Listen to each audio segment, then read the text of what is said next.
Well, that win last night makes it even sweeter. You know, we said last night, as great as that win was, it would take a little bit away from it if we didn't finish off the series, and it was important to do that. And of course, typical here in Miami this time of year, and that's something we've talked about also, is weather and lightning delays and rain, and God knows we've had that share of that this time of year. And going back to last year's regional, and I think our guys handled themselves well. Ronnie Gallo sat for an hour, came back, was outstanding. All the pitchers were excellent, excellent. Ronnie, Bleck, Ali Torres, and of course Walt. You know, that was good to bring him in, even though we didn't need him in there. But it's his last regular season game. It's his senior day. His family's here, and you know, I'm hoping. I don't think we're going to play on Tuesday. If I had to guess, I think we'll probably play either Wednesday or Thursday. If I had to guess. So, but either way, I just wanted to bring him in there for that one last time. He threw 8 pitches or whatever, but. Really proud of our guys. They did a great job of fighting back. It looked like, maybe halfway through the game yesterday, these guys had us pretty good. And we turned it on them. We flipped it. We flipped it really good. And took the total momentum from them. And, of course, Zach got us going with a grand slam. The home runs seem to be the talk of the town, the talk of our team this year. And wish it was the talk of the town. We got to get more people out here. But it's not like the old days, I guess. Sure would love to have the fans come out like the old days back when I played, but it's a different time here in Miami. But you know, one guy I didn't mention to the players, and I want to make sure I do mention now, is Carlos Perez. We've been kind of going to him a lot. It's hot, it's humid. He's been getting hit in every part of his body. Foul tips. He got beamed last night before he had the. I mean, he's the reason why we had the special night. He's one of the big reasons why we had the special night last night.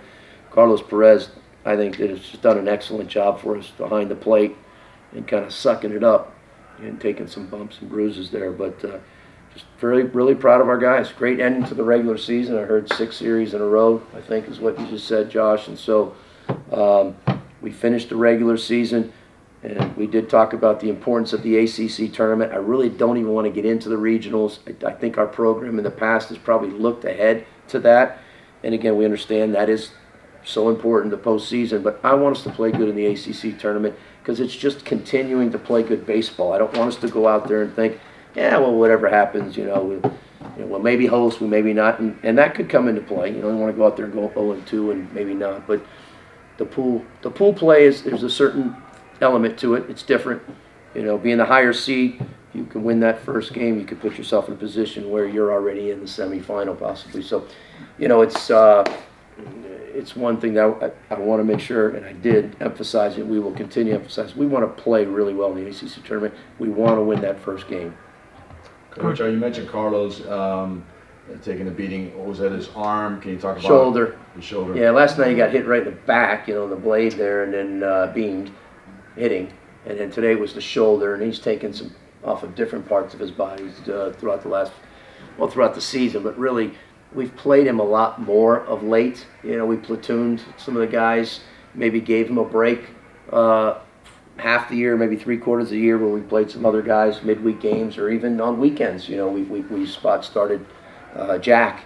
But at the end here, we have kind of gone to Carlos a little bit more, and he's done a great job. Coach, you talked about flipping the series. To do that at this point in the season, you got to feel good about that, considering postseason coming up. Just the adversity you guys faced and overcame. All that's important. Adversity in the sport is so huge.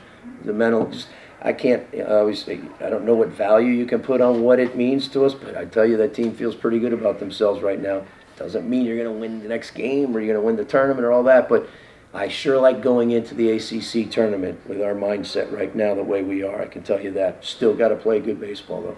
What do you think about playing, Duke again? Duke being in your pool. Yeah, it's fine.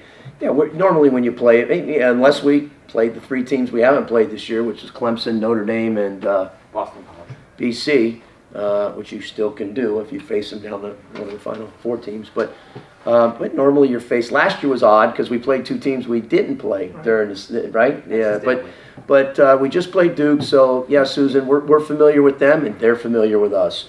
There'll be a lot of video watching back and forth of these games because we've been watching video of the games prior.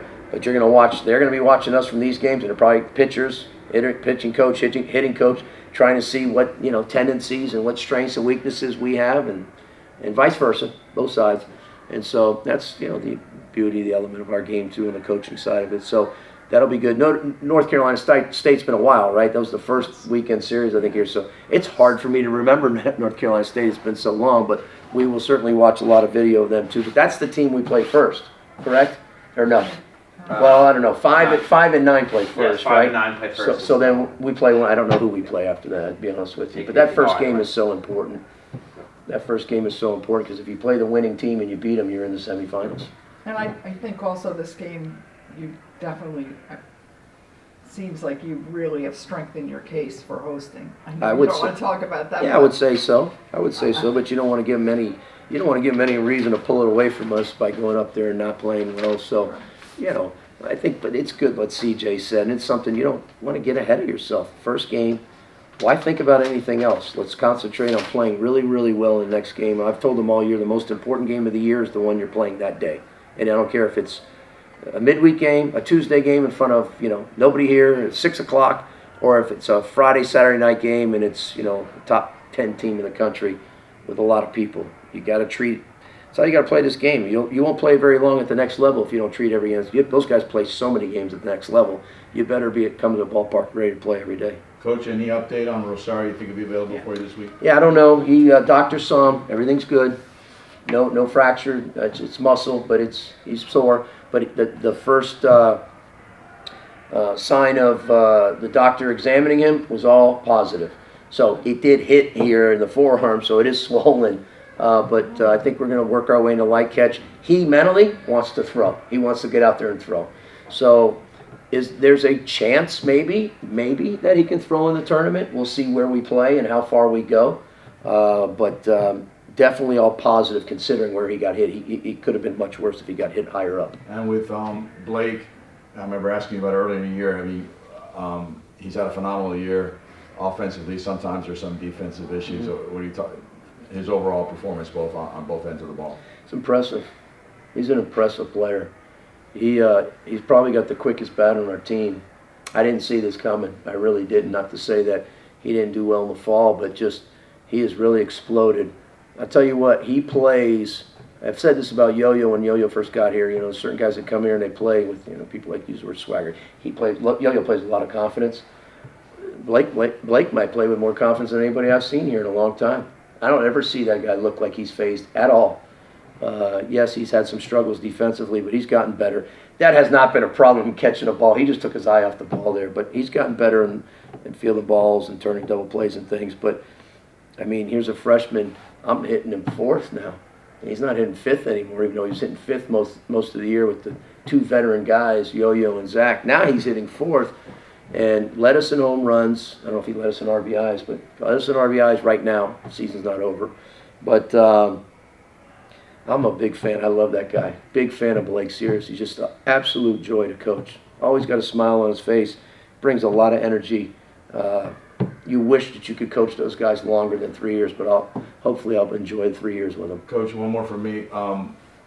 The Duke team, how much would you think observing them they were maybe drained, and is that part of the reason the home field advantage that you have? The heat, the humidity, the whole thing.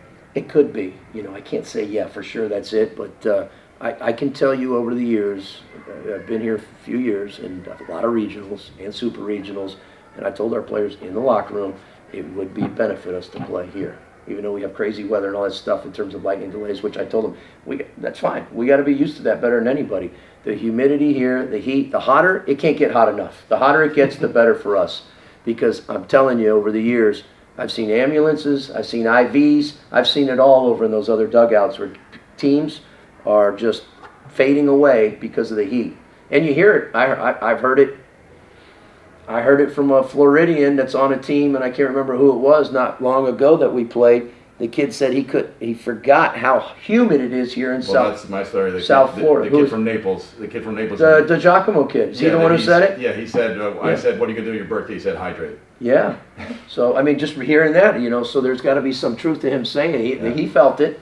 But, yeah, I mean, it's a benefit for us. There's no doubt. I can't answer if that's what happened with them, but there's no doubt that the momentum changed and it got a little more quiet over there. And they were very intense for 2 days in that dugout. When I coached third, fortunately or unfortunately, I hear a lot of things.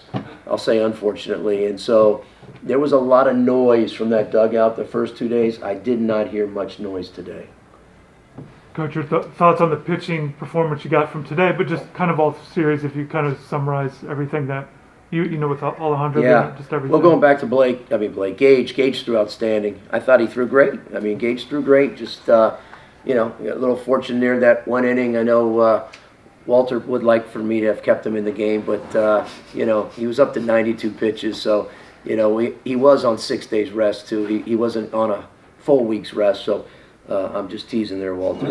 But those are fine questions. I just thought he threw great. I really did. But we fault, you know, Lekarica, who's been great for us, we turned to him, and then, you know, it happens. You know, it happens.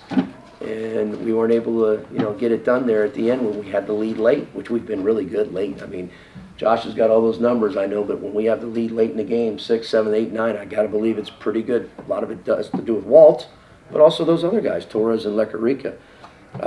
So Rosario obviously, you know, didn't throw as well and then got knocked out, but you know, the guys were able to come in and hold the fort down for us, right, yesterday, for allow us to come back and score late in the game, to tie it up there with all those runs late in the game and of course get it done at the end there. So it's kind of been that way. It's really been it's been an unusual, unique season that I cannot recall when it comes to pitching. There has not been just your, okay, 1, 2, and 3. And the rubber match games, and I said this before to our guys, we've been really good in the rubber match games, and it's never been we don't have a starter. We've just been using our pen and just matching guys up. That's what we've done. And we've won 6 Sundays in a row, if I had to guess, since we've won 6 series in a row. I don't know if they're all rubber matches. We haven't swept a lot this year. We haven't swept a lot, right? We've only swept a few times. Six So Sundays. Yeah. Or today's a Saturday, but 6 Yeah, straight and I series guess finals. we won Georgia Tech the first 2 in that doubleheader, and they lost. But they lost the last one. But there's a lot of rubber match games that we're throwing. JD and I are like looking, okay, how many can we get out of this guy? How many can we get out of this guy? And these guys have already thrown, mind you, on Friday and Saturday. So I'm just hoping they can, you know, withstand it. We're trying our best to make sure we don't overuse anybody. It helps to have the rest. It will benefit us if we don't play on Tuesday and we play Wednesday or Thursday. I'm hoping to be one of the top 4 seeds. I would think that they normally give those teams a little bit more cushion. They don't have to play right away. But they do give the first 2 teams the option of when they want to play or what day they want to take off, and it'll tell you when you're playing. I can assure you, I saw Wake Forest already. They don't want to play on Tuesday, and they will not be playing on Tuesday. And if I had to guess, Virginia won't either. Oh, and then how'd Carson do yesterday? Did he throw his... Carson did good. He did good. The bullpen was about what you would think it would be. Was it 30, 40? Yeah, he threw about 30, 35 pitches. First inning was 20. It wasn't to live hitters, but we did everything like he would throw to hitters. We got him all prepared. Then we got him out there, throw his 8 pitches, and then he threw with JD behind him, and we would call the hitter out. If it's a righty or lefty, he'd call what pitches he want. We'd do counts. If it was, you know, just like he threw, if he was a ball, whatever. Okay, you walked him. You go into a stretch. The first 20 were okay. Not great command. Ball came out of his hand good, which is what you want to see. Is it coming out good? And does he feel anything? He felt fine. And then the second inning he threw was like 15 pitches, and he had better command the second go-around. So we'll look to see. I would think if we get to Saturday, that he would possibly pitch in that game. If we don't get to Saturday, when we come back, he'll throw another simulated type game, but this time with hitters. And then he'll get him ready for the regionals and maybe be able to throw maybe 4 innings in a possible regional, 5 if he was really efficient. But again, trying to work him back, so it's, you know, it's a tough thing. But most importantly, he feels good. You've got to feel encouraged. You just talked about pitching to be able to get him back. I mean, that would be huge. That'd be huge. It's just, you know, it's like I said, it's just such an unusual year. I can't tell you how proud I am of these guys and what they have been able to do. So unconventional. I mean, it's not what you would want. This is not the way you draw it up. I'd like to have a 1, 2, 3, and 4. By the way, we haven't had a 4 in midweek. Look how many different guys we've used in midweek games, and we end up going 10 and 3, I think, in midweek games. So, you know, it says a lot about those guys and our hitters. We've played good defense. That doesn't get talked a lot about, but our defense has really been good this year. It's been consistent. It's been good. That infield is really good. Blake's had his struggles, but the infield is really good. And we do a good job in the outfield. We get the balls in the outfield, and of course Carlos, like I said earlier, has done an excellent job behind the plate. Anything else? Coach, you finished 37-18 overall, 18-12 in the ACC, 28-5 at home, and 10-3 in midweek games. Given everything that's happened throughout this season, do you guys feel that you've done enough for a national seed? No, not right now. We got to go. When we play well in the ACC tournament and we get deep into that thing, then yes, absolutely, we got a chance to be a national seed. I don't know what everybody else has done this weekend, so I can't answer for that. But where our RPI was and where our ranking was, this is my opinion. I don't think we're quite there for a national seed, but that ACC tournament is going to be really, really important to give us an opportunity to certainly, we go deep in it. Oh yeah, we for sure would have a chance to be one. Right now, today, I don't know, but that's no team has got it. Well, there's a few teams that got it locked in, but there's a lot of things going to happen here now this next week in these tournaments. A lot of changing and shuffling.